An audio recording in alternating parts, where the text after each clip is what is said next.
எனக்கெனவே முதல் பிறந்தே இளங்கொடியே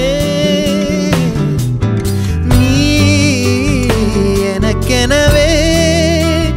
கரம் விரித்தாய் என் வரமே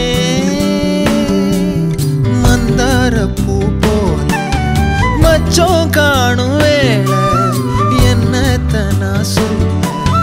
மிச்சம் ஒன்னும் இல்ல முழுமதியினில் பனி இரவினில் தனி பொழுதினில் ஓடாதே முகம் காட்டு